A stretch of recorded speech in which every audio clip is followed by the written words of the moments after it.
Today I got another video for you. Unless you've been living under a rock, you know Trump has been roasting Trudeau and the rest of Canada by saying we should be the 51st state. He's under the impression that he is subsidizing us to the tune of $200 billion. Doesn't seem to be the case, but there's really no point arguing with a crazy man about it, right? So, but he did strike a nerve here in Canada. And like one thing is how Canadians reacted was pretty awesome. We got some pretty good clapbacks, and I'm going to go through a couple of them, including former Prime Minister Stephen Harper and Jean Chrétien.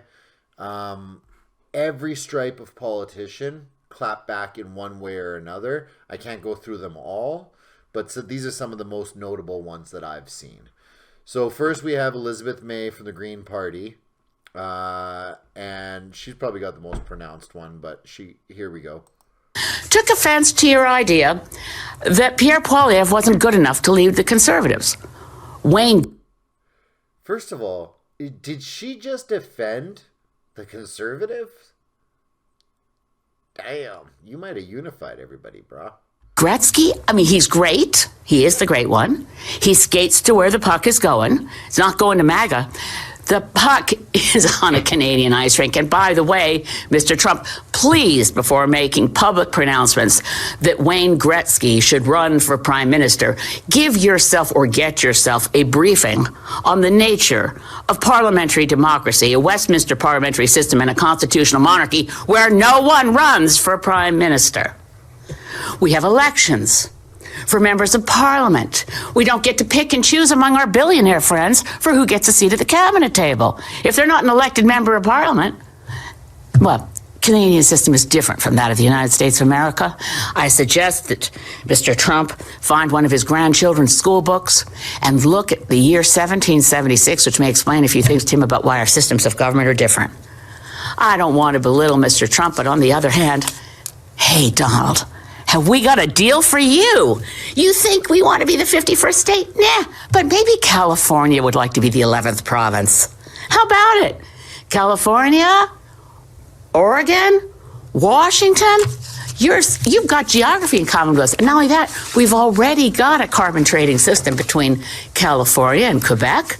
We've got some strong alliances on our west coast from British Columbia. There's been a lot of academic papers on the idea of Cascadia. So California, Governor Newsom, and Washington State, Jay Inslee, and newly elected Governor of Oregon, Tina Kotek. How about it?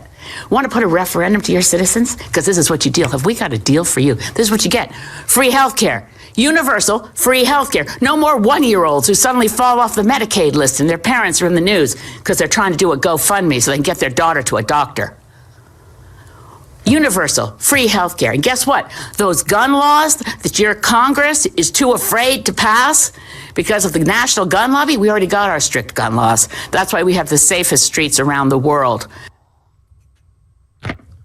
Ooh, I love that clapback, Rebecca. Yeah, it was pretty good. And she goes on to say, importantly, she goes on in the full clip to say she's just musing around about, trading territory. But it was a pretty good clapback. Another one that I found that was really good was this guy. I forgot his name already, but he's a New Democrat, and he actually sounds off pretty good. At first, people thought, well, Trump's an idiot. We don't know why Americans voted for him, but whatever. But on January 6th, and what is it about January 6th and Donald? He really went over the line, threatening to invade Greenland, which is protected under the EU, and then basically saying that he was going to force Canada to our knees by shutting off the $900 billion of two-way trade that benefits the United States and Canada, and that when we were poor and broke, we would beg to become Americans. Okay, that is way a step way too far for Canadians. We will never give up our birthright. We will never come begging to anybody. We've been in tough times before, but to a gangster regime like the guy coming out of Mar-a-Lago, we will never ever kiss his ring. So, with the result of that, he's given, I think, a real sense of unity. If Canadians are saying, okay, you're going to bring tariffs, you're going to bring tariffs. Go ahead. It's going to hurt you, but we will never ever kiss your ring. You know, and to be honest, I wish that was the Canadian response. You know, like if you're going to bring tariffs, like it's going to hurt us, it's going to hurt you. That hasn't really been the response. And, you know, since this video came out, Danielle Smith did go down and kiss the ring. And, you know, so did Trudeau, you know, like, or at least he tried the first time. And when that didn't work, you know what I mean? He turned to like panic mode, which is what's going on right now. Like, you know, so I wish more people responded like that. Next, we got Jean Chrétien, and he gets asked, you know, what do you think Canada should do? How do you think the Canadian government and politicians really at all levels of all parties, like what do you think the response should be like to navigate through this? You know, so far so good. We're not losing our cool. I remember when I said no to the war in Iraq, everybody were excited. I remained calm. And nothing happened. There is no retaliation at all, as I said, because what they're buying from us, they need it.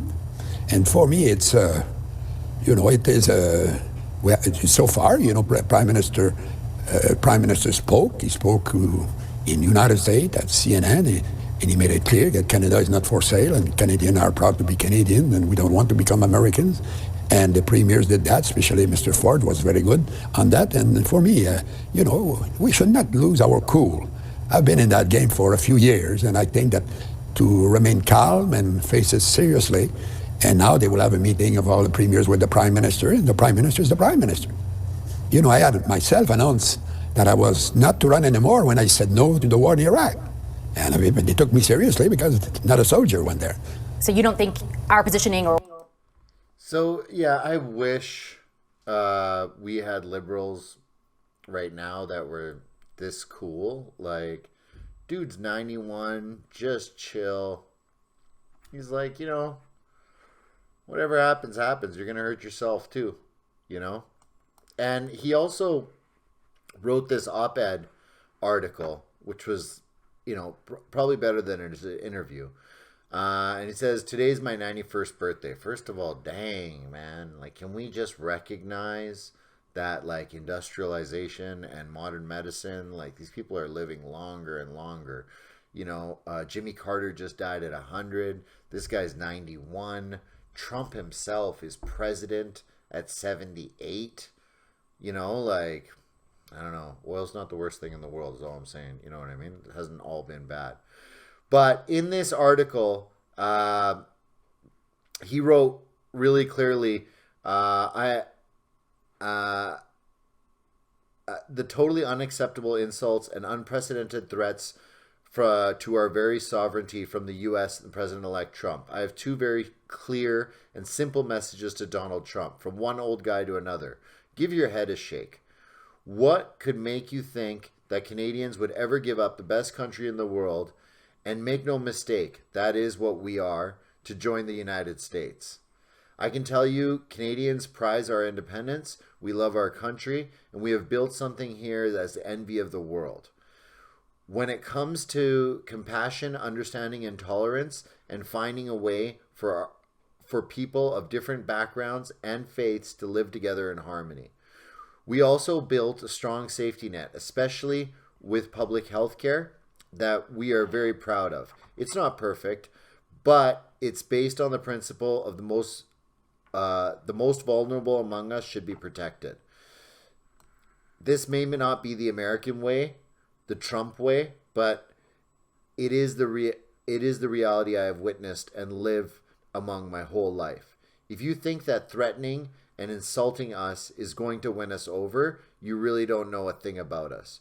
You don't know that when it came to fighting in 2 world wars for freedom, we signed up both times, years before your country did. We fought and we sacrificed beyond our numbers. We also had the guts to say no to your country when it tried to drag us into a completely unjustified and destabilizing war in Iraq. We built a nation across the most rugged and challenging geography imaginable, and we did it against the odds. We may look easygoing and mild-mannered, but make no mistake, we have a spine of toughness. And this leads me to my second message, to all our leaders and federal and provincial, as well as those who are aspiring to lead our country. Start showing that spine and toughness. That's what Canadians want to see, what they need to see. It's called leadership. You have to lead. Canadians are ready to follow. Like, well said, bro. Well said. And like, I wish our leaders today would take note of this. You know, would not be in panic mode. That would probably stop Danielle Smith from going down there to bend the knee. And, you know, oh, are you guys ready? Are you guys ready? You know, Danielle Smith's like, you know, saying no oil and blah, blah, blah, blah. And it's just like, relax, relax, relax. And let's make a plan. Let's make a plan to, stop being just a U.S. One customer business. Like, I think the thing that's really evident is the States has changed. And yes, it's been a great however many hundreds of years, but they're not as reliable as they used to be. They're not as reliable. So to landlock our oil and our resources and only do trade with them, I mean, what do you expect? You know, and this is why we're in this situation. So I wish more of our leaders would listen to that. And then we have Stephen Harper, you know, just all stripes. Focus a lot on Canada in the last several weeks, threatening tariffs of 25% unless there's a curb of the flow of drugs and migrants. He talked about spending that the U.S. spends. First of all, the drugs and migrants don't have anything to do with it. Again, that was just A/B testing. According to President Trump, about $200 billion a year protecting Canada. Went on saying he doesn't need, the U.S. doesn't need Canada's lumber, cars, or dairy, and maybe even Canada should be a 51st state. A lot out there just in a couple weeks. You know, what's your reaction to all of that? Well, I must admit some degree of surprise. You know, we've always, and I was, you know, in fact, our Conservative Party is a very, you know, pro-American, pro-Western party. I was probably the most pro-American prime minister in the history of our country. Just check how cool he is. Like, yeah.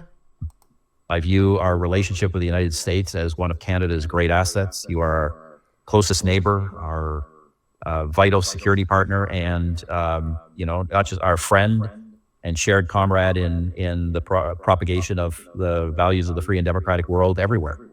And I've always viewed this as a tremendous partnership. I understand that, you know, Donald Trump may want some changes in trade arrangements, but I must admit to being shocked by some of the things he said. They're just not so. You know, first of all, we don't actually sell dairy into the United States, or sell almost none. So that's not true. Canada, it is true that Canada presently has a modest trade surplus with the United States. The reason, Gabe, we do is because you buy so much of our oil and gas. In fact, you buy it at a discount to world markets. It's actually Canada that subsidizes the United States in this regard. And, you know, so maybe my response is maybe Canadians, if Mr. Trump feels this way, should be looking at selling their oil and gas to other people. Boom! I don't know how he can be so cool and like have the answers, but it just seems like Trudeau and the premiers, Danielle Smith included, because, you know, she didn't go down there to kiss the ring because she thought it was kind of, you know what I mean? Like, kind of like a nothing. Or, you know, was even willing to let it happen. But I wish we had more of a response just like this. And, you know, you can find a lot of Canadians that sounded off. There was even a video of a young kid that went around Canada and asked people, what do they feel about being American and yada, yada, yada. It was in Vancouver, I think. And he did catch some people that wanted to be American, but the majority of people were, nah, bro, like, country's not for sale. Same thing happened in Greenland. So overall, I'm really happy with Canada's response, original response. The whole ununity thing now with the prime ministers and the premiers kind of sucks. I wish we'd get back to this message, because I think this message is compelling, and I think we need to focus on exactly what he said, finding someone else to sell our natural resources to. So what do you guys think? Let me know in the comments below. Don't forget, like and subscribe, and I'll see you guys on the next video.